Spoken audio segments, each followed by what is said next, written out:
ठीक है, तो हम मंगलाचरण से स्टार्ट करते हैं। ओम ज्ञानतिमिरान्धस्य ज्ञानाञ्जनशलाकया चक्षुरुन्मीलितं येन तस्मै श्रीगुरुवे नमः। श्रीचैतन्यमनोभीष्टं स्थापितं येन भूतले स्वयं रूप कदा मह्यं ददाति स्वपदकान्तिकं। वन्देऽहं श्रीगुरु श्रीयुतपदकमलं श्रीगुरुन् वैष्णवांश्च श्रीरूपं साग्रजातं सहगण रघुनाथपितं तं सजीवं साद्वैतं सावधूतं परिजनसहितं कृष्णचैतन्यदेवं श्रीराधा कृष्णपादान् सहगण ललिता श्रीविशाखत्मांश्च। हे कृष्णा करुणा सिंधु दीनबंधु जगतपते गोपेश गोपिका कांत राधा कांत नमस्तुते। तत्प्रकाञ्चनि गौराङ्गी राधे वृन्दावनेश्वरी वृषभानुसुते देवी प्रणमामि हरिप्रिये। कृष्णाय वासुदेवाय देवकी नन्दनाय च नन्दगोपकुमाराय गोविन्दाय नमो नमः। नीलाञ्चलनिवासाय नित्याय परमात्मने बलभद्र सुभद्राभ्यां जगन्नाथाय ते नमः। वाञ्छाकल्पतरुभ्यश्च कृपासिन्धु एव च पतितानां पावनेभ्यो वैष्णवेभ्यो नमो नमः। नमः ॐ विष्णुपादाय कृष्णप्रेष्ठाय भूतले श्रीमते भक्तिवेदान्त स्वामीति नामिने। नमस्ते सरस्वते देवी गौरवाणी प्रचारिणे निर्विशेष शून्यवादी पाश्चात्य देश तारिणे। जय श्री कृष्ण चैतन्य प्रभु नित्यानंद श्री अद्वैत गदाधर शिवासादि गौर भक्तवृंद। हरे कृष्णा कृष्ण कृष्ण हरे हरे हरे राम राम राम हरे हरे। हरे कृष्णा। माता जी आज आप लेंगे? हरे कृष्णा। आप तो आ गए ना, लीजिए क्लास। ठीक है माता जी, थोड़ा सा मैंने किया है तो मैं ले लूँ। जी जी बिल्कुल। ठीक ठीक। तो कल हम श्लोक क्रमांक जो है श्लोक क्रमांक 50 और 51 ये हमने बहुत अच्छे तरीके से समझा कि किस तरीके से श्लोक क्रमांक 50 में कहते हैं भगवान कि भक्ति में संलग्न मनुष्य इस जीवन में ही अच्छे तथा बुरे कार्यों से अपने को मुक्त कर लेता है। अतः योग के लिए प्रयत्न करो क्योंकि सारा कार्य कौशल यही है। तो यहाँ पे भगवान ने बताया कि जो भक्ति में संलग्न है, जो कृष्ण भावना भावित है, जो बुद्धि योग का प्रयोग करते हैं, वो अच्छे तथा बुरे कार्यों से जो है वो मुक्त हो जाते हैं। जो अच्छे कार्य होते हैं और बुरे कार्य होते हैं।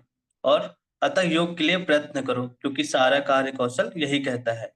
ठीक है, तो फिर उसके बाद श्लोक क्रमांक 51 बताते हैं भगवान, इस तरह भगवत भक्ति में लगे रहकर बड़े बड़े ऋषि मुनि अथवा भक्तगण अपने आप को इस भौतिक संसार में कर्म के फलों से मुक्त कर लेते हैं। इस प्रकार वे जन्म मृत्यु के चक्कर से छूट जाते हैं और भगवान के पास जाकर उस अवस्था को प्राप्त करते हैं जो समस्त दुखों से परे है। तो देखिए श्लोक क्रमांक जो 50 में बताया कि जो भक्ति में संलग्न रहते हैं, है ना, तो वो अच्छे और बुरे कार्यों से मुक्त हो जाते हैं। पर वो कहाँ जाते हैं? तो श्लोक क्रमांक 51 ने बताया भगवान ने कि जो इस तरह भगवत भक्ति में लगे रहते हैं, तो बड़े बड़े ऋषि मुनि अथवा भक्तगण अपने आप को इस भौतिक संसार के कर्म फलों से मुक्त कर लेते हैं। अर्थात वो ये जो भौतिक संसार है वो यहाँ से मुक्त हो जाते हैं और वो भगवान के धाम चले जाते हैं। इस तरीके से वह जन्म मृत्यु के चक्कर से छूट जाते हैं और वो इस भौतिक संसार थे, वो जो भौतिक संसार है वो समस्त दुखों से परे हो जाते हैं। अब इसी का कंटिन्यू है 52 है, वो आज हम श्लोक पढ़ते हैं। यदा ते मोह कलिलं बुद्धिः व्यतितरिष्यति तथा तथा गन्त अस्ति निर्वेदं श्रोतव्यस्य श्रुतस्य। यदा ते मोह कलिलं बुद्धि व्यतीतरिष्यति तदा गन्ता अस्ति निर्वेदं श्रोतव्यस्य श्रुतस्य यदा ते मोहकलिलं बुद्धिः व्यतीतरिष्यति तदा गन्ता अस्ति निर्वेदं श्रोतव्यस्य श्रुतस्य च। हरे कृष्णा पे पढ़ेंगे। जी माता जी। हरे कृष्णा। यदा ते मोहकलीलं बुद्धिवर्ततीरिष्यति तदा गन्तासि निर्वेदं श्रोतस्य श्रुतस्य च। हरे कृष्णा। जी प्रभु जी। हरे कृष्ण प्रभु जी। यदा ते मोहकलिलं बुद्धिर्व्यतीतरिष्यति तदा गन्तासि निर्वेदं श्रोतव्यस्य श्रुतस्य च। हरि बोल। और कोई? अखिलात्मा प्रभु जी आप पढ़ेंगे।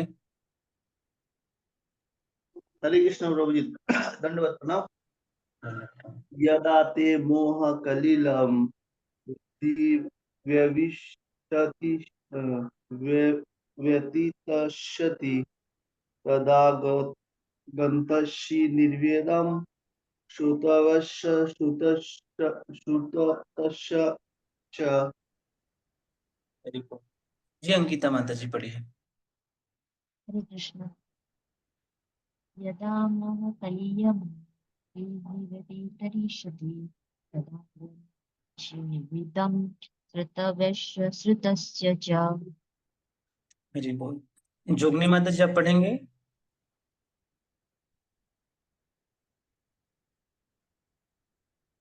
और कोई? सत्यवती माता जी आप। हरे कृष्ण प्रभु अहिल्या जी। माता जी। हरे कृष्ण माता जी।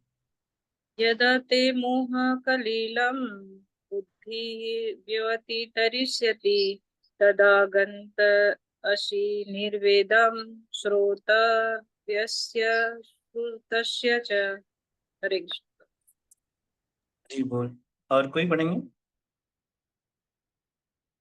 ठीक। यदा जब ते तुम्हारा मोह मोह के कलिलम घने जंगल को बुद्धि बुद्धिमय दिव्य सेवा व्यतीतरिष्यति पार कर जाती है तदा उस समय गंदा अस्थि तुम जाओगे निर्वेदम विरक्ति को श्रोत वैश्य वैश्य सुनने योग्य के प्रति शुद्ध शुद्ध सस्य सुने हुए का च भी। जब तुम्हारी बुद्धि मोह रूपी संघन वन को पार कर जाएगी तो तुम सुने हुए तथा सुनने योग्य सब के प्रति अनामस्यक हो जाओगे, है ना। अब देखिए भगवान यहाँ पे क्या बताना चाह रहे हैं इस श्लोक में कि हमने पिछले श्लोक में क्या देखा कि पिछले श्लोक में हमने देखा कि जो भक्ति में संलग्न रहते हैं वो अच्छे और बुरे कर्मों से मुक्त हो जाते हैं। फिर हमने दूसरे श्लोक में देखा कि जब वो अच्छे और बुरे कर्मों से मुक्त हो जाते हैं तो वो कहाँ जाते हैं? वो भगवान के धाम जाते हैं। लेकिन भगवान के धाम जाने के लिए और क्या चाहिए? तो यहाँ पे भगवान वही बता रहे हैं इस श्लोक में कि जब अर्जुन जो है वो वो बुद्धि मोह रूपी संघन मन को बाहर मतलब पार कर पाएंगे, मतलब अर्थात जो भौतिक संसार से जब उसको विरक्ति आ पाएंगे तब वो जो है वो उस भगवत धाम को पार कर पाएंगे, है ना। तो भगवान यहाँ पे वही बता रहे हैं। एक बार हम तात्पर्य पढ़ते हैं। कोई तात्पर्य पढ़ेंगे? हरे कृष्ण प्रभु जी। हाँ जी माता जी। मुझ मेरी आवाज आ रही है ना? हाँ हाँ जी माता जी आ रहे। तात्पर्य। भगवत के जीवन में ऐसे अनेक उदाहरण प्राप्त है जिन्हें भगवत की के कारण वैदिक कर्मकांड से विरक्ति हो गई। जब मनुष्य श्री कृष्ण को तथा उनके साथ अपने संबंध को वास्तविक रूप में समझ लेता है तो वह सकाम कर्म के अनुष्ठान के प्रति पूर्ण तथा अन्य मनस्क हो जाता है, भले ही वह अनुभव ब्राह्मण क्यों ना हो। भक्त परंपरा के महान भक्त तथा आचार्य श्री माधव इंद्र पुरी का कहना है, संध्या बंधना भद्रमस्तु भवति भोः शस्त्रान् तुभ्यं नमो। भो देवाः पीडन्तश्च तत्त्वणाविधौ नाहं क्षमः क्षमाताम्।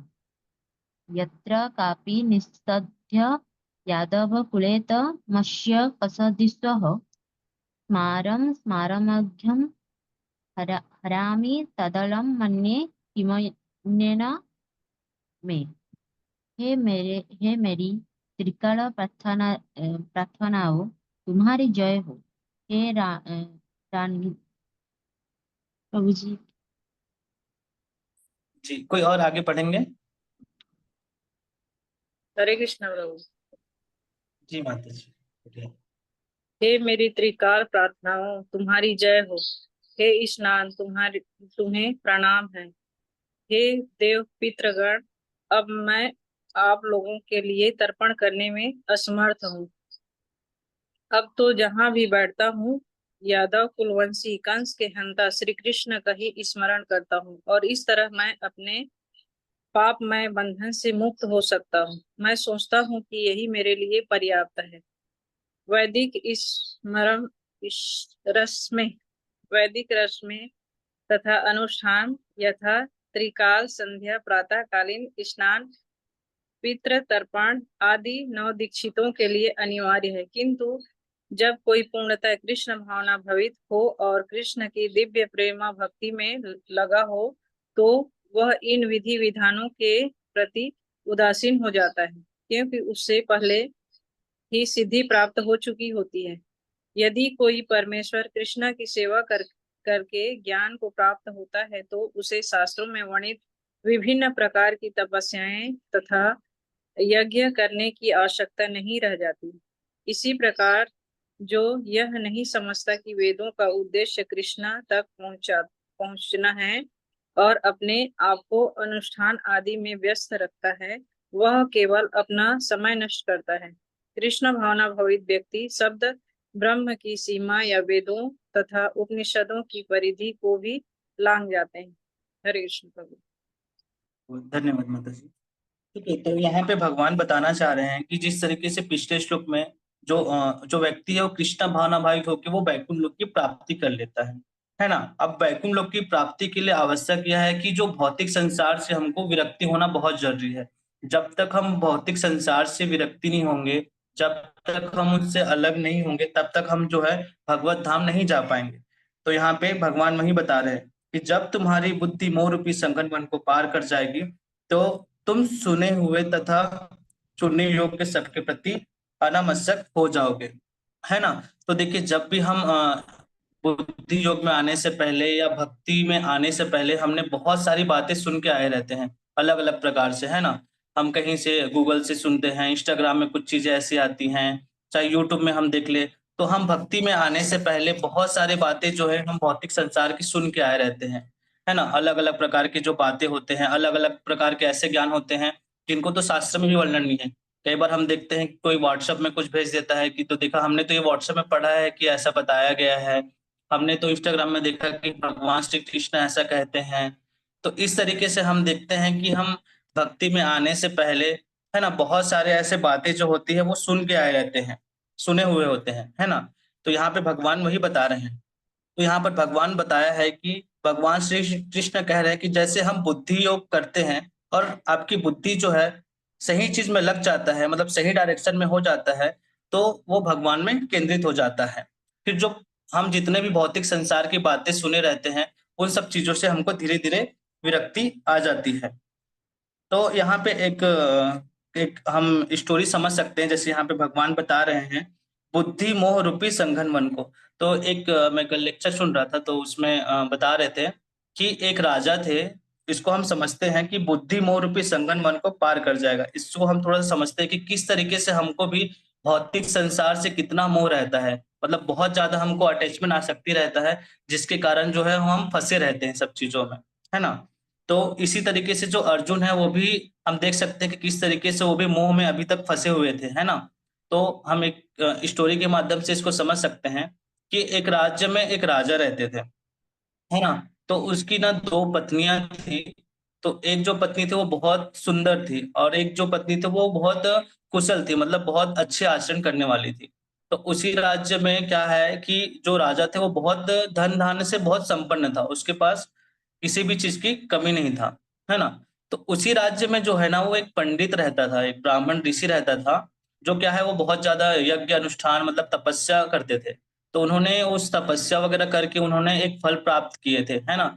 ऐसा एक फल था कि अगर जो कोई भी अगर उस फल को अगर खा लेगा ना तो वो बहुत अमर रहेगा वो, है ना? कभी मतलब वो बुढ़ापन बूढ़ा नहीं होगा, वो हमेशा जवान रहेगा। तो इस तरीके से वो ऋषि क्या करता है कि वो उस फल को लेके ना वो राजा के पास आ जाता है ना? और वो राजा को देता है। वो राजा को बोलता है कि मैं इसको क्या करूँगा, मुझे तो भगवान के धाम जाना है, तो इसको आप खा लीजिए क्योंकि आप यहाँ के राजा हैं, यहाँ का सब चीज़ तो आप ही पूरा सब सँभालने वाले हैं, आप ही सब चीज़ों को देखने वाले हैं, तो मुझे लगता है कि इसको फल को आपको खा लेना चाहिए करके। तो वो राजा क्या है उस फल को रख लेता है। अब वो जो राजा है, उसका जो आसक्ति जो रहता है वो अपनी एक पत्नी है जो बहुत सुंदर रहती है, उसके प्रति बहुत ज़्यादा आसक्त रहता है वो, मतलब बहुत ज़्यादा उसका अटैचमेंट रहता है ना? तो वो क्या करता है उस फल को वो अपनी उस वाइफ को दे देता है, पत्नी को दे देता है कि एक काम करो इसको तुम खाओ, तुम हमेशा मतलब जवान रहोगे या यंग रहोगे, तो फिर मैं भी तुम्हें वैसे ही देखूँगा, बुढ़ापा मतलब तुम नहीं होगे इस तरीके से करके। तो वो क्या करता है वो अपनी जो पत्नी रहती है, सुंदर पत्नी जो रहती है जिसके प्रति बहुत आसक्त रहता है, उसको वो दे देता है ना?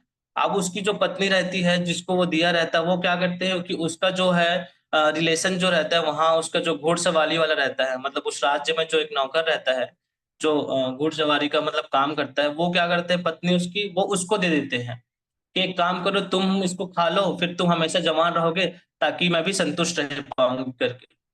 तो वो उसकी पत्नी क्या करती है वो उस घुड़सवार को वो फल दे देते हैं।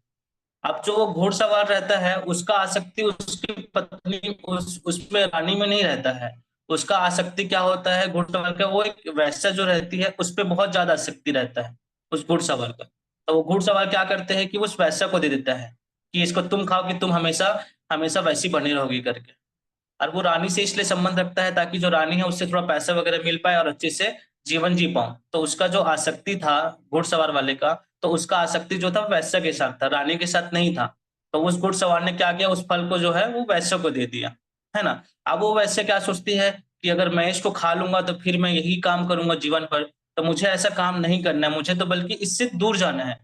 तो वो क्या करती है कि मैं एक काम करती हूँ इस फल को जो है मैं अपने राजा को दे देता हूँ, ताकि वो पूरा राज्य को सँभालेंगे और अच्छी तरीके से वो मतलब पूरे राज्य को सँभाल सकते हैं। तो वो ऐसा क्या करती है उस फल को ले जाके वो राजा को दे देती है ना? अब देखिए घूम फिर के जो फल है वो राजा के पास आ जाता है। तो राजा ये देख के ना बहुत ज़्यादा हैरान हो जाता है। अरे! ये फल कैसे यहाँ पे आया करके। तो वो क्या करता है जितने लोगों को है ना वो सबको बुलाते हैं, कि तुमको ये फल किसने दिया? तो वहाँ पे जो है वो वेश्या आ जाती है, वो जो घुड़सवार है वो आ जाती है और उसकी पत्नी आ जाती है। फिर वहाँ पे जो राजा हैं, जो अपनी पत्नी के प्रति बहुत ज़्यादा आसक्त थे ना, बहुत ज़्यादा आसक्त थे। तो वो क्या बोलती है कि तुमने तुमने ये फल किसको दिया? तो फिर बताते हैं मैंने घुड़सवार को दिया, मैंने मेरे इसके साथ संबंध है, इस तरीके से। फिर जो राजा रहता है जो है ना उसके प्रति बहुत ज़्यादा आसक्त रहता है, बहुत मोह रहता है। फिर वो क्या करता है उसके प्रति विरक्ति आ जाता है उस चीज़ को जब देखता है, कि जिसके प्रति मैं इतना आसक्त था, जिसके प्रति मैंने सब चीज़ किया अपनी पत्नी के प्रति, तो वो क्या करता है वो उसको उस चीज़ से एकदम मोह से वो टूट जाता है, विरक्ति आ जाता है उससे। फिर उसके बाद राजा का एक और पत्नी बची हुई थी, है ना? तो उसकी जो एक पत्नी थी तो वो सोचा कि एक बार एक काम करता हूँ, एक और पत्नी है, उससे भी पूछ के देख लेता हूँ, कहीं उससे मेरा अटैचमेंट हो या प्यार हो, तो वहाँ भी वो एक प्रयास करता है। तो क्या करता है राजा अपने सैनिकों को बोलता है कि एक काम करो अपने राजा सैनिकों को बोलता है तुम ये मेरा खून से सने वाले कपड़े को एक बार उसको दिखा देना मेरी जो पत्नी है, फिर उसके बाद देखते हैं कि वो क्या रिएक्शन करती है, अगर उसको मेरे प्रति थोड़ा भी प्यार है कि क्या है करके। तो सब सैनिक क्या करते हैं उसकी जो दूसरी पत्नी रहती है, जो बहुत अच्छी रहती है, उसके पास जाते हैं, फिर वो बताते हैं कि राजा जो है वो युद्ध में मारे गए हैं, ये उसका कपड़ा है। तो फिर जो उसकी दूसरी पत्नी रहती है, वो जैसे ही सुनती है और उस कपड़े को जैसे ही देखती है, वो इतना ज़्यादा मतलब एकदम शॉक्ड हो जाती है और एकदम वो तुरंत ही वहाँ पे वो उनका मृत्यु हो जाती है। और उनका जो मृत्यु हो जाती है, फिर देखते हैं कि उसकी पत्नी का अटैचमेंट बहुत ज़्यादा अपने उसके पति के प्रति था। भले उसके साथ नहीं रहते थे, जो राजा उसके प्रति एकदम वो प्यार नहीं करते थे उस तरीके से, लेकिन फिर भी उसके प्रति वो भाव, प्रेम बहुत ज़्यादा अटैचमेंट था। तो जैसे ही उनको ये समाचार मिला, उसकी पत्नी मर गई। फिर राजा को फिर जैसे ही पता चला, कि अरे मेरी पत्नी जो है वो मेरी बस यही समाचार सुन के कि मेरी मृत्यु हो गई सुन के तुरंत ही मर गई है, तो उसको और भी ज्यादा जो है बहुत ज्यादा विरक्ति आ गया, बहुत ज्यादा। तो इस तरीके से जो राजा है ना वो अपने इस मोह से ना वो छूट जाता है, उसको विरक्ति आ जाता है कि किस तरीके से मैं हर चीज में मोह में पड़ा हूँ, इस पत्नी के उस पत्नी में, और जो पत्नी के लिए मैंने कुछ नहीं किया वो तो मेरे लिए प्राण त्याग दिया। इस तरीके से वो उस मोह से हट जाता है। तो इसी तरीके से हम देख सकते हैं कि हम भी जब भक्ति में आने से पहले, बुद्धि योग में आने से पहले, कृष्ण भावना भावित होने से पहले हम देखते हैं कि भौतिक संसार में हम भी अलग अलग प्रकार की इतनी सारी बातें सुन के आते हैं, अपने मन को अच्छे लगने वाली हमारी तारीफ हो, ऐसा हो वैसा हो। कहीं यूट्यूब में जाते हैं, यूट्यूब में सुनते हैं, व्हाट्सएप में आता है। तो हम देखते हैं कि भक्ति में आने से पहले भी हम कितना कुछ सुन के आए रहते हैं, है ना? हम देखते हैं कि अर्जुन भी किस तरीके से अपने परिवार वालों के भी प्रति इतना मतलब मोह था। तो यही बताना चाह रहे भगवान कि अगर जो कृष्ण भावना भावित होते हैं, जो वैकुंठ जाने के योग्य हैं, तो उसको सबसे पहले ये है कि उसको भौतिक संसार से विरक्ति होना चाहिए, तब जाके आप वैकुंठ धाम में जा सकते हो, है ना? तो यहाँ पे वही बताना चाह रहे हैं। हम भी देख सकते हैं कि भौतिक क्या बोलते हैं, भक्ति में आने से भी पहले बहुत सारी बातें सुन के आए हैं। तो कोई बता सकता है कि भक्ति में आने से पहले कुछ ऐसे बातें सुन के आए हो जो मतलब कोई शेयर करना चाहे कि कुछ हुआ हो भक्ति में आने से पहले, कि हमने तो ऐसा सुना था। जैसे कई बार हम लेक्चर सुनते हैं स्पीकर लोगों का भौतिक संसार में, जब भक्ति में आने से पहले, तो वो बोलता है कि हमको कम से कम 8 घंटा सोना चाहिए, 9 घंटा मतलब सोना चाहिए, अपने शरीर को ध्यान देना चाहिए। बट जब हम भक्ति में आए, जब हम शास्त्र पढ़े, तो हमको क्या बोलते हैं कि नहीं, हमको तो कम से कम मैक्सिमम 6 घंटा हमको सोना चाहिए बस, उससे ज़्यादा हमको नहीं सोना चाहिए। तो इस तरीके से हम देखते हैं कि हम भौतिक संसार में रहते हैं तो हमको ऐसा बोला जाता है कि आप 8 घंटा सो, आराम से सो, इस तरीके से। लेकिन जैसे ही हम भक्ति में आते हैं तो हमको बताया जाता है किस तरीके से हमको अपने खाने में, जैसे एक श्लोक आता है, युक्त आहार विहारस्य युक्त चेष्टस्य कर्मेषु युक्त स्वप्न अबोधस्य योगा भवति सुखा। मतलब सारे जो चीजें हैं वो युक्त होना चाहिए, है ना? हम जब भक्ति में आते हैं तो हमको सिखाया जाता है कि आपका खाना, सोना, कर्म सब प्रॉपर लिमिट होना चाहिए। तो हम देखते हैं, तो कोई अपना शेयर करना चाहते हैं कि भक्ति में आने से पहले आपने कभी ऐसा सुना था, फिर भक्ति में आने के बाद आपके साथ ऐसा हुआ, आपने जाने, तो कोई बताना चाहेंगे तो बता सकते हैं।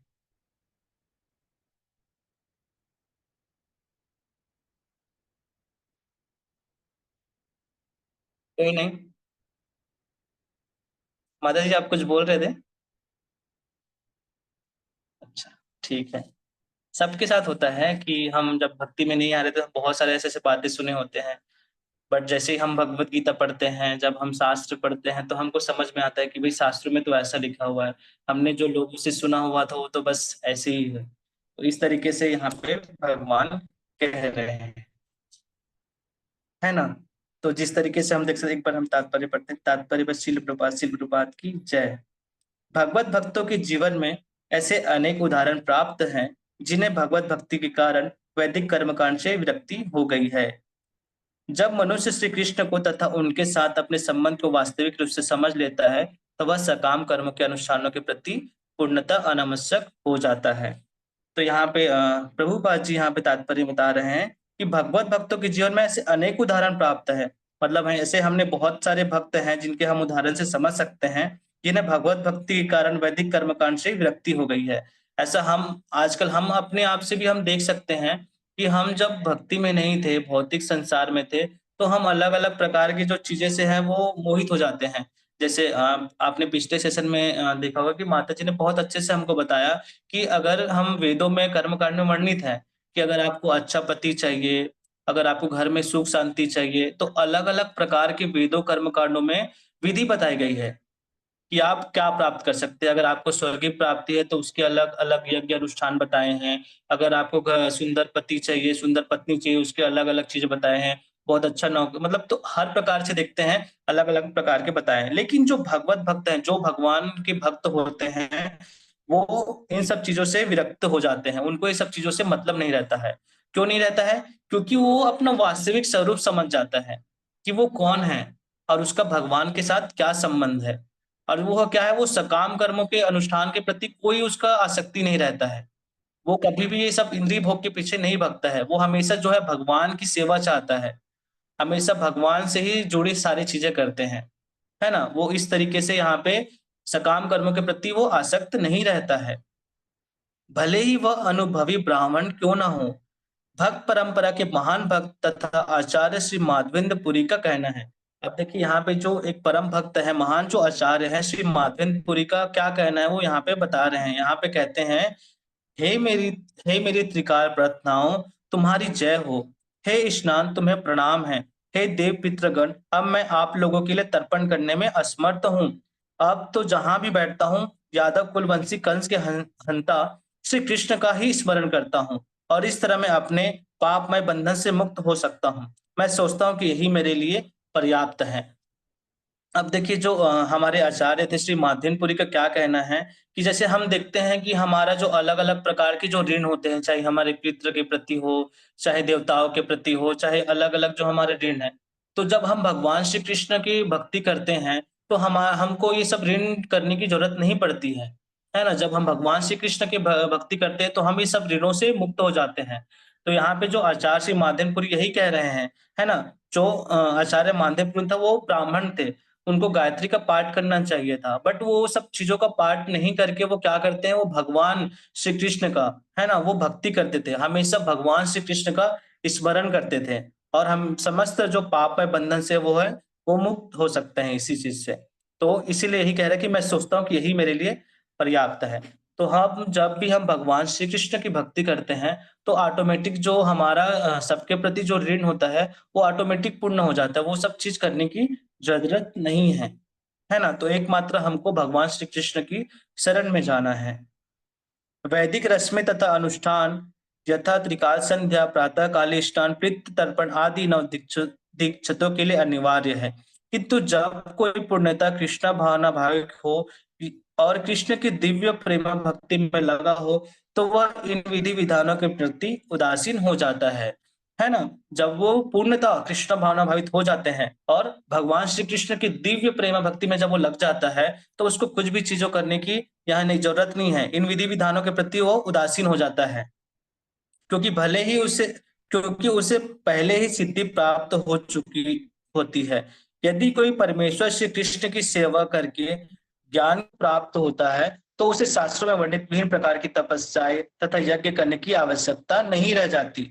अब देखिए यहाँ पे प्रभुपाद जी के बता रहे हैं, तात्पर्य में कह रहे हैं, यदि कोई परमेश्वर श्री कृष्ण की सेवा करके ज्ञान को प्राप्त होता है, तो उसे शास्त्रों में वर्णित विभिन्न प्रकार की तपस्या तथा यज्ञ करने की आवश्यकता नहीं रह जाती है।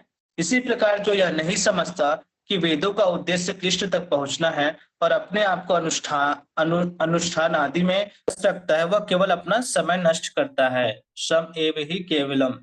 ठीक है, तो यहाँ पे भगवान बता रहे हैं, यहाँ पे क्या बोलते हैं, तात्पर्य में प्रभुपाद जी बता रहे हैं यहाँ पे कि जो व्यक्ति मतलब ये समझता है कि जो वेदों को नहीं समझता है, वो समझता है कि बस ये जो कर्म कांड है, यही सब चीज़ों में आसक्त रहता है ना? तो यहाँ पे वही बता रहे हैं कि जो संपूर्ण वेद जो होता है, उनका सार क्या है? वो है सार है कि हमको भगवान श्री कृष्ण तक ही पहुँचना है ना? जितने भी वेद है अल्टीमेटली हमको यही शिक्षा देता है कि हमको भगवान श्री कृष्ण की शरण में जाना है, भगवान श्री कृष्ण तक ही पहुँचना है ना? और जो कोई भी अगर ये सब चीज़ों को नहीं समझता है, वो क्या करता है, वो अपना केवल समय नष्ट करता है। कृष्ण भावना भाविक व्यक्ति सप्त ब्रह्म की सीमा या वेदों तथा उपनिषदों की परिधि को भी लाग जाते हैं। तो जो कृष्ण भावना भाविक व्यक्ति होती है, वो समस्त इन सब चीज़ों की परिधि को भी लाग जाता है, पार कर जाता है। इस तरीके से यहाँ पे भगवान बता रहे हैं। तो इस तरीके से जैसे देखिए यहाँ पे बहुत इम्पोर्टेंट है कि भौतिक संसार से विरक्ति होना बहुत आवश्यक है। जब तक अगर हमें भौतिक संसार से विरक्ति नहीं होगा, अगर उससे हमको डिटैचमेंट नहीं होगा, अगर हम उससे अटैच रहेंगे ना, एकदम लगाव रहेगा, तो हम जो है भक्ति में भी आगे वो प्रोसेस नहीं कर पाएँगे, है ना? तो जो कृष्ण भावना भाविक है, जो भगवान के धाम जाना चाहते हैं, तो उनके लिए बहुत ज़्यादा ज़रूरी है कि वो भौतिक संसार से वो विरक्ति हो, है ना? तो वो बहुत ज़रूरी है।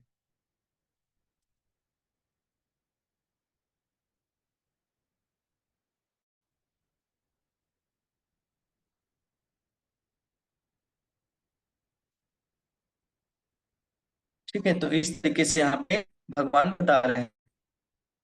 अब हम जो है 53 श्लोक लेते हैं एक बार।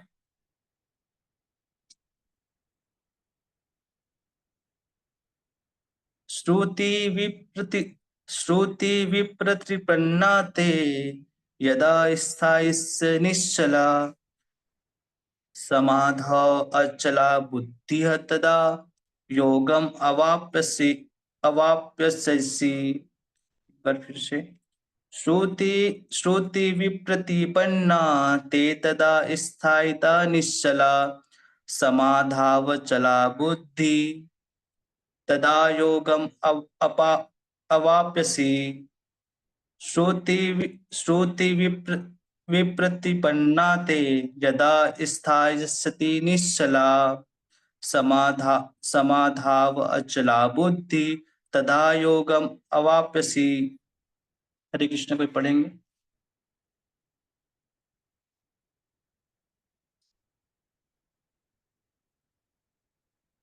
जी प्रभु जी। हरे कृष्ण प्रभु जी। हरे कृष्ण। श्रुति विप्रतिपन्ना ते यदा स्थास्यति निश्चला समाधावचला बुद्धिः तदा योगम अवाप्स्यसि। हरि बोल। जी माता जी। जी अखिलात्म प्रभु जी, आप पढ़ेंगे? हरे कृष्ण प्रभु जी। हरे कृष्ण प्रभु जी। प्रतिपन्या ते यदा षष्टि निश्चला समाधावला चला बुद्धिस्तथा योगम व्यपश्यसि। हरे कृष्ण। हरि बोल। जी माता जी।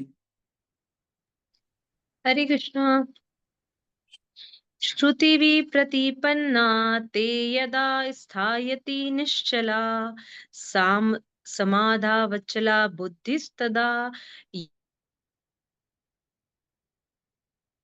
योगम व्यापस्यसि। हरे कृष्ण। हरि बोल। जी अहिल्या माता जी, पढ़िए। हरे कृष्ण प्रभु जी। श्रुति विप्रतिपन्ना ते यदा स्थास्यति निश्चला समाधौ अचला बुद्धि तदा योगम अवाप्यसि। हरि बोल। और कोई? सत्यवती माता जी, जोगनी माता जी, आज आप लोग। हरे कृष्ण प्रभु जी। हरे कृष्ण माता जी। श्रुति विप्रतिपन्ना ते यदा स्थास्यति निश्चला समाधौ अचला बुद्धिः तदा योग्यम् अवाप्स्यसि। हरि बोल। ठीक है। श्रुति वैदिक ज्ञान के विप्रतिपन्ना कर्म फलों से प्रभावित हुए बिना ते तुम्हारा यदा जब स्था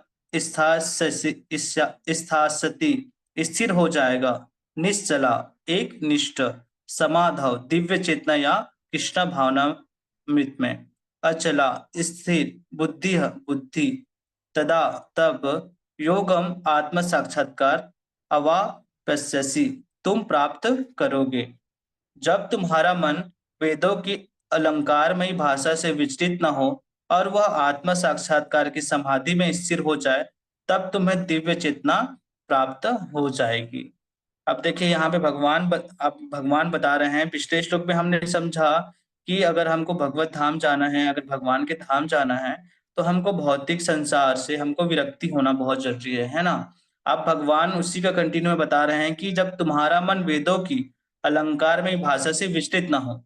तो देखिए वेदों में कर्म कांड में अलग अलग प्रकार से जैसे उपासनाएं बताए हैं। जैसे हम अभी पिछले श्लोक में भी हम थोड़ा सा हमने समझा, इसके पहले माता जी ने बहुत अच्छे से कर्म कांड के बारे में बताए थे, है ना। तो यही वे भगवान भी बता रहे कि जब तुम्हारा मेन वेदों के अलंकार में भाषा से विचलित नहीं होगा, है ना। जैसे कि वेदों में अपनी इच्छाओं की पूर्ति करने के लिए अलग अलग चीजें बताए हैं, अपनी इंद्रिय तृप्ति को पूरा करने के लिए अलग अलग विधि बताए गए हैं। तो अगर वो इंसान अगर उन सब चीजों से अगर विचलित नहीं होता है ना, तो वो दिव्य चेतना प्राप्त कर सकता है और वह आत्मा साक्षात्कार की समाधि में स्थिर हो जाए। तो तात्पर्य पढ़ते हैं। तात्पर्य बस शील प्रभुपाद की जय। कोई पढ़ेंगे तात्पर्य? जी प्रभु जी। जी माता जी। तात्पर्य कोई समाधि में है। इस कथन का अर्थ ये होता है कि वह पूर्ण तथा कृष्ण भावानुभावित है, अर्थात उसने पूर्ण समाधि में ब्रह्म, परमात्मा तथा भगवान को प्राप्त कर लिया है। आत्मा सकारात्मक की सर्वोच्च सिद्धि यह जान लेना कि मनुष्य कृष्ण का शाश्वत दास है और उसका एकमात्र कर्तव्य कृष्ण भावान्मुक्त है, अपने सारे कर्म करना है। कृष्ण भावना भावित व्यक्ति या भगवान के एकनिष्ठ भक्ति को ना तो वेदों को अलंकारमयी वाणी से विचलित होना चाहिए, ना ही स्वर्ग जाने के उद्देश्य से सकाम कर्म से में मनुष्य कृष्ण की सानिध्य में रहता है और कृष्ण से प्राप्त सारे आदेश उस दिव्य अवस्था में समझ जा सकता है। ऐसे कार्यों के परिणाम स्वरूप निश्चयात्मक ज्ञान की प्राप्ति निश्चित है। उसे कृष्ण या उनके प्रतिनिधि गुरु के आज्ञाओं का पालन मात्र करना होगा। हरि बोल। धन्यवाद माता जी, आपका बहुत बहुत। ठीक है, तो अब देखिए यहाँ पे भगवान बता रहे हैं कि इसमें हमको दो चीजें हमको समझना है, बहुत ज्यादा इंपॉर्टेंट, कि दिव्य चेतना प्राप्त होगी। तो हमको दिव्य चेतना कब प्राप्त होती है?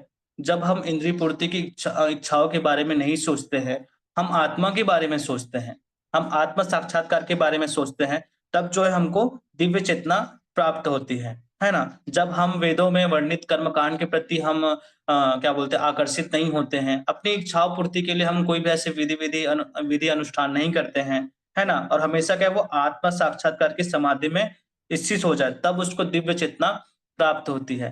तो ये हम सबके लिए भी बहुत इंपॉर्टेंट है। जैसे हम श्लोक में भी पढ़ते आ रहे हैं कि हम भी अपने किस तरीके से जीवन में जो है वो हम जितना ज्यादा हम भौतिक इच्छाएं कम करते जाएंगे, भगवान के प्रति जितनी ज्यादा हम भगवान के लिए करेंगे, तो हमको भी वो धीरे धीरे हमारी जो चेतना है वो शुद्ध होगी, हमको भी जो है हमको भी दिव्य चेतना की प्राप्ति हो सकती है ना।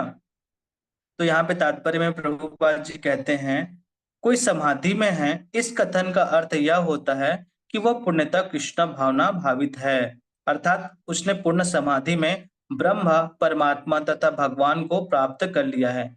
ठीक है, तो यहाँ पे समाधि का मतलब क्या बता रहे हैं, अर्थ क्या बता रहे हैं कि वह पूर्णतः कृष्ण भावना भावित है। ठीक है, और यहाँ आगे कहते हैं अर्थात उसने पूर्ण समाधि में ब्रह्म, परमात्मा तथा भगवान को प्राप्त कर लिया है।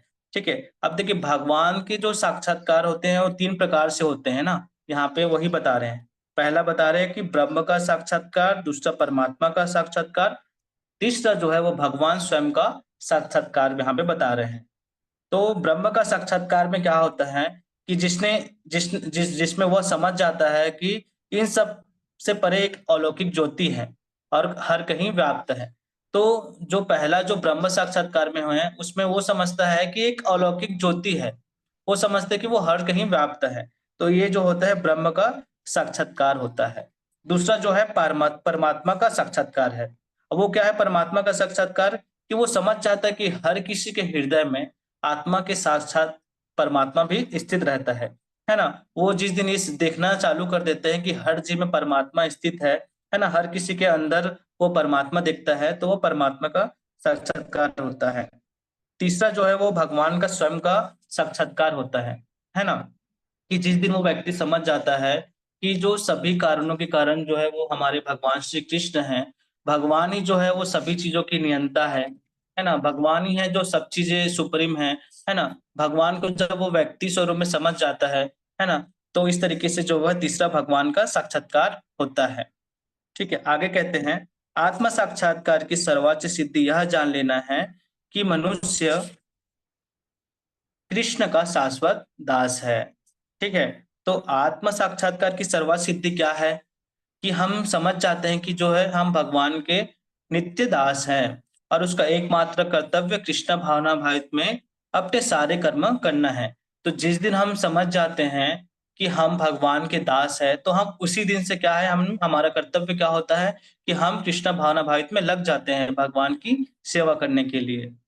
कृष्ण भावना भावी व्यक्ति या भगवान के एक निष्ठ भक्त को न तो वेदों की अलंकार वाणी से विस्तृत होना चाहिए, न ही सर्व जानने के उद्देश्य से काम कर्म में प्रवृत्त होना चाहिए। तो जिस दिन हम समझ जाते हैं हम भगवान का नित्य दास है, जिस दिन से हम सारे कार्य जो है कृष्ण भावना भावित में करते हैं, तो उस भक्त जो है वो कभी भी वेदों में वर्णित अलग अलग प्रकार की इच्छा पूर्ति के लिए बताए उसमें वो विचलित नहीं होता है ना। वो एकनिष्ठ हो जाता है और भगवान की भक्ति करता है। उसको कभी भी ये स्वर्ग में जाने की उसकी कोई कामना नहीं होती है, ठीक है।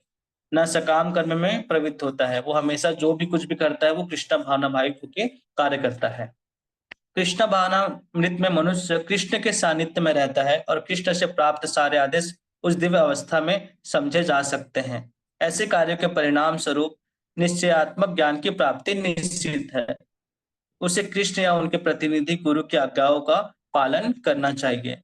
ठीक है, तो यहाँ पे क्या बताया कि कृष्ण भावना में मनुष्य कृष्ण के सानिध्य में रहता है।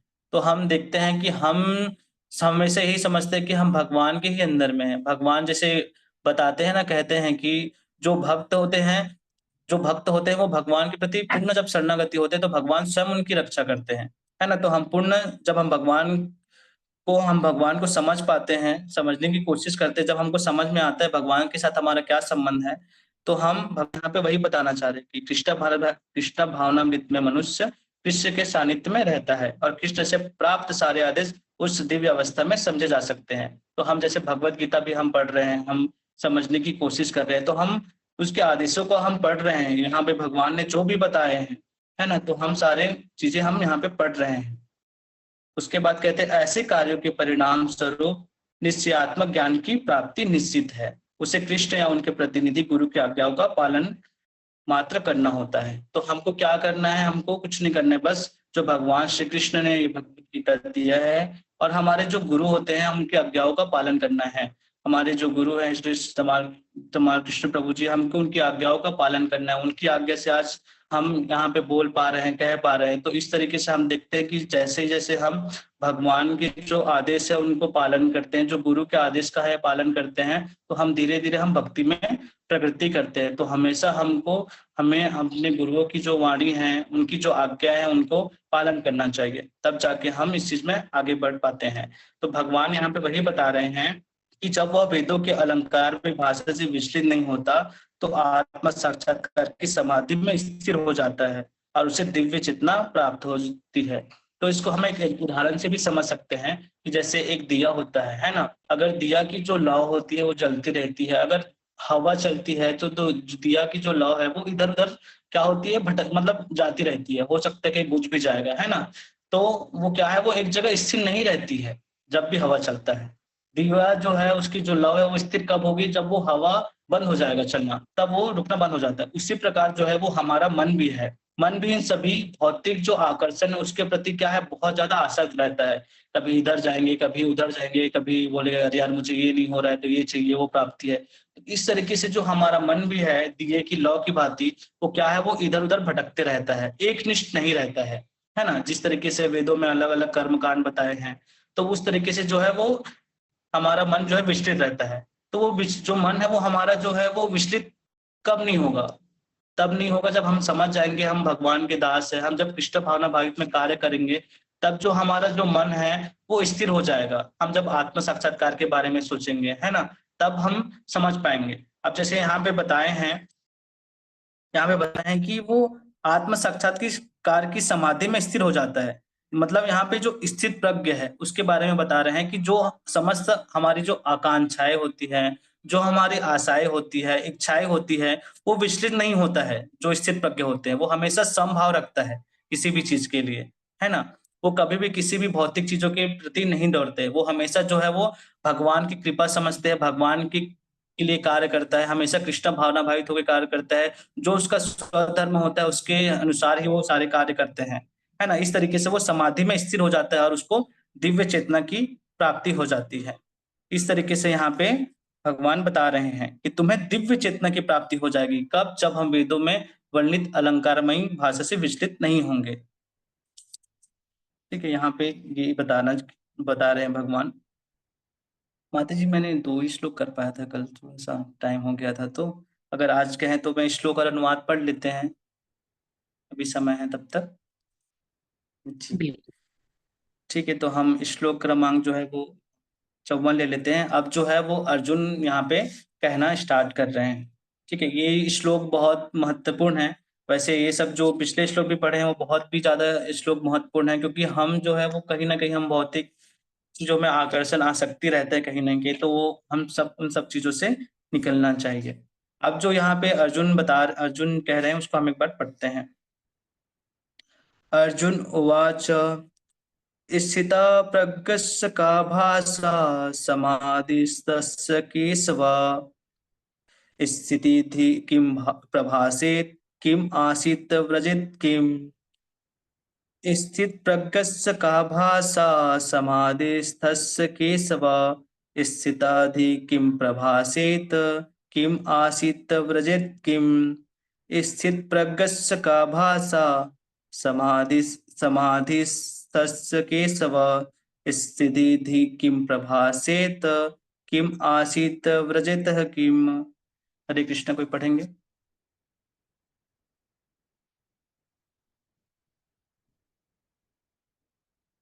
जी माता जी। अर्जुन उवाच स्थितप्रज्ञस्य का भाषा समाधिस्थस्य केशव स्थिताधि किं प्रभाषेत किमासीत व्रजेत किम।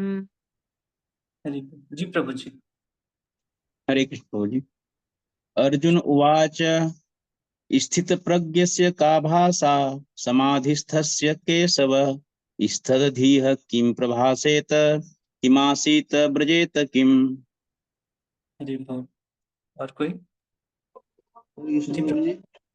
अर्जुन उवाच स्थितप्रज्ञस्य का भाषा समाधिस्य केशव स्थितो धी किं प्रभाषेत किमासीत व्रजेत किम।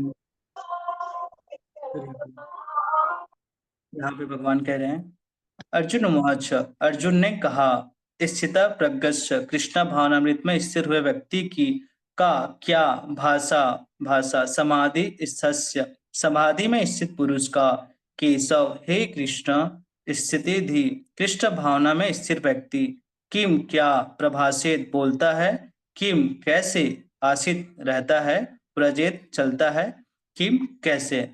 अर्जुन ने कहा हे कृष्ण अध्यात्म में लीन चेतना वाले व्यक्ति स्थित प्रज्ञ के क्या लक्षण हैं, वह कैसे बोलता है तथा उसकी भाषा क्या है, वह किस तरह बैठता है और चलता है।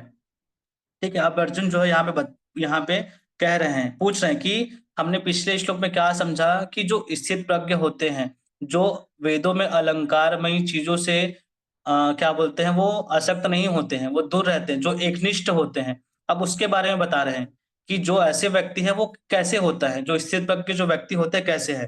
तो यहाँ पे भगवान बता रहे हैं कि चार चीजें यहाँ पे जो है कि भगवान बता रहे हैं कि जो स्थित प्रज्ञ होते हैं, जो अध्यात्म में लीन चेतना वाले व्यक्ति होते हैं, उनकी क्या लक्षण है, वह कैसे बोलता है तथा उसकी भाषा क्या है, और वह किस तरह बैठता है और चलता है। तो तात्पर्य पढ़ते हैं। तात्पर्य में श्रील प्रभुपाद की जय। जिस प्रकार प्रत्येक व्यक्ति के उसकी विशिष्ट स्थिति के अनुसार कुछ लक्षण होते हैं, उसी प्रकार कृष्ण भावना भावी पुरुष का भी विशिष्ट स्वभाव होता है। यथा उसका बोलना, चलना, सोचना आदि। जिस प्रकार धनी पुरुष के कुछ लक्षण होते हैं जिनसे वह धनवान हो जाता है, जिस तरह योगी अपने रोगों के लक्षण से रुग्ण जाना जाता है या विद्वान अपने गुणों से विद्वान जाना जाता है, उसी तरह कृष्ण की दिव्य चेतना से युक्त व्यक्ति अपने विशिष्ट लक्षणों से जाना जाता है। इन लक्षणों को भगवत गीता से जाना जा सकता है, किंतु सबसे महत्वपूर्ण बात यह है कि कृष्ण भावना भावित व्यक्ति किस तरह बोलता है, क्योंकि वाणी ही किसी मनुष्य का सबसे महत्वपूर्ण गुण है। कहा जाता है कि मूर्खों का पता तब तक नहीं लगता जब तक वह बोलता नहीं है। एक बने बने ठने मूर्ख को तब तक नहीं पहचाना जा सकता जब तक वह बोले नहीं, किंतु बोलते ही उसका यथार्थ रूप प्रकट हो जाता है। कृष्ण भावना भाविक व्यक्ति का सर्व प्रमुख लक्षण यह है कि वह केवल कृष्ण तथा उनसे संबंध विषयों के बारे में बोलता है। फिर तो अन्य लक्षण स्वतः प्रकट हो जाते हैं, जिनका उल्लेख आगे में किया जाएगा। तो इस श्लोक में जो है भगवान स्थित प्रज्ञ के बारे में बता रहे हैं कि जैसे कि हम सभी भी कृष्ण भावना भावित में आए हैं, हम भक्ति में आए हैं। तो यहाँ पे जो कृष्ण भावना भाविक पुरुष होते हैं, है ना, मतलब सभी जो कृष्ण भावना भावित में जो प्रयास कर रहे हैं, तो उनकी जो लक्षण क्या होते हैं, तो ये बहुत महत्वपूर्ण है। अगर हम इस चीज को हम समझ पाएंगे तो हम भी क्या है, हम इसको समझ पाएंगे कि हम किस स्थिति में हैं, क्या हम ये सब चीजें हम अभी कर पा रहे हैं कि नहीं कर पा रहे हैं। तो अर्जुन जो है वो भगवान से पूछ रहे हैं, जो स्थित प्रज्ञ होता है, कि वह जो है उसके लक्षण क्या होते हैं, वो कैसे बोलता है, उसकी भाषा क्या है, वह किस तरह बैठता है और चलता है। तो यहाँ पे वही बता रहे हैं। और यहाँ पे जो है भगवान ने बहुत सारे एग्जाम्पल दिया है कि जिस प्रकार कोई धनी पुरुष है वो क्या है, वो धनवान से जाना जाता है। तो उसने कैसे धन कमाया, मतलब वो धनवान व्यक्ति की क्या लक्षण होते हैं, है ना, उसके बारे में यहाँ एग्जाम्पल में प्रभुपाद जी बता रहे हैं कि जिस तरीके से रोगी के लक्षणों के द्वारा हम पता चलता है कि हाँ ये रोगी है, इसको फीवर, इसको मतलब बुखार है, मतलब फीवर, इसका हाथ गर्म है, इस तरह के लक्षण होते हैं, है ना। उसके बाद यहाँ पे बता रहे कि जो विद्वान है वो अपने गुणों से, तो जो विद्वान रहते हैं उनके जो गुण हैं, उनके जो आचरण है, हम उनके समझ सकते हैं कि हाँ ये विद्वान है। तो उसी तरीके से जो भगवान श्री कृष्ण की दिव्य चेतना से युक्त है, वो कुछ लक्षणों से हम जान सकते हैं। सपोज जैसे कि हम उदाहरण से समझ सकते हैं कि लाइक जैसे कोई बोले कि आप भक्ति करते हैं, आप कृष्ण भावना भाग में हैं, तो आप बताइए कि एक भक्त के क्या लक्षण होते हैं, कि एक भक्त किस तरीके से उनके लक्षण होते हैं, वो कैसे बोलता है, कैसे चलता है, उनकी भाषा क्या है, उन कैसे बैठता है। तो भगवान यहाँ पे अर्जुन जो है वो भगवान से यहाँ पे वही प्रश्न पूछ रहे हैं। तो ये श्लोक जो है वो बहुत महत्वपूर्ण है, यहाँ पे वही सवाल कर रहे हैं। तो यहाँ पे भगवान ने एक चीज बताया है कि कृष्ण भावना व्यक्ति का सर्व प्रमुख लक्षण यह है कि वह केवल एकमात्र सिर्फ भगवान के संबंध विषयों के बारे में बोलता है। ठीक है, तो यहाँ पे इस श्लोक में एक पॉइंट यहाँ पे बता रहे हैं कि जो कृष्ण भावना भाग व्यक्ति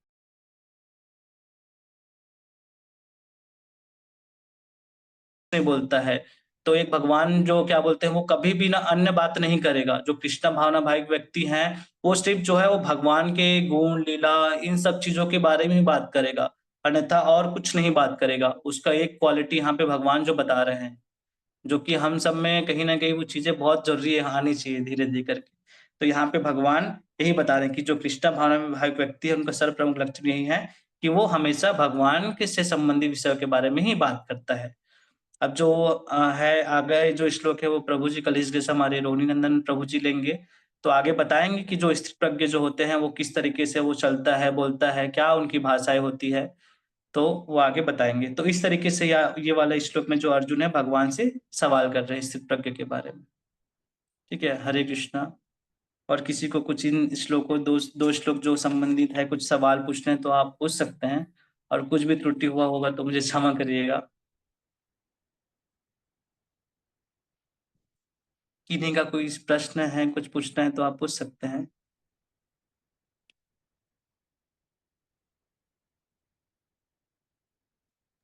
हाँ, हरे कृष्ण प्रभु जी। जी हरे कृष्ण प्रभु, मन। इस श्लोक में एक शब्द का प्रयोग हुआ है, अलंकृत भाषा। क्या आप उसको थोड़ा बता सकते हैं क्या कि वो क्या है? तुम्हारा मन वेदों की अलंकारमयी भाषा से विचलित ना हो। तो किस अलंकार की बात कर रहे हैं यहाँ पर भगवान?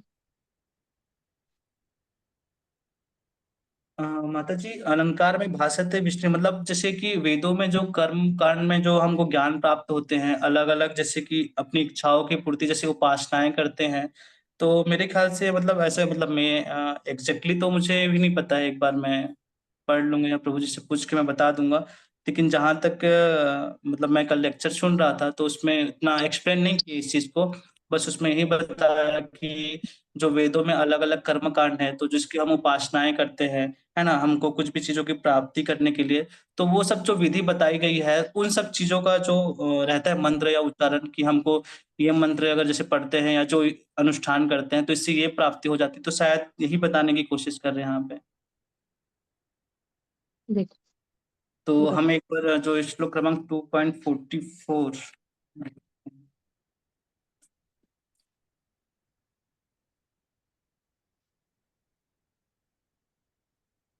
तो यहाँ पे 2.44 में बताते हैं, जो लोग इंद्रिय भोग तथा भौतिक ऐश्वर्य के प्रति अत्यधिक आसक्त होने से ऐसी वस्तुओं से मोहग्रस्त हो जाते हैं, उनके मनों में भगवान के प्रति दृढ़ का निश्चय नहीं होता है। तो माता जी जैसे वेदों में वर्णित जो है अलग अलग चीजें जैसे बताए हैं, है ना, तो जो लोग इन सब चीजों के प्रति आसक्त होते हैं इंद्रिय भोग के लिए या भौतिक ऐश्वर्य प्राप्त करने के लिए, तो इन सब चीजों से क्या है, वो मोहग्रस्त हो जाते हैं। तो यहाँ पे मेरे ख्याल से ये माता जी यही बताने की कोशिश कर रहे हैं कि जो वेदों में अलग अलग तरीके से बता रहे हैं, अनुष्ठान करना है, आपको ये उपासना करना है, जो विधि बताई गई है, जो विधि होगा भौतिक इच्छाओं प्राप्ति करने के लिए, तो यहाँ पे शायद उसी चीज़ का यहाँ पे बता रहे हैं माता जी। और मैं अच्छे से समझ के एक बार आपको बता दूँ माता जी प्रभु जी से। थैंक यू सो मच प्रभु जी। जी माता जी। हरे कृष्णा। और किसी का कुछ है पूछने का तो पूछ सकते हैं।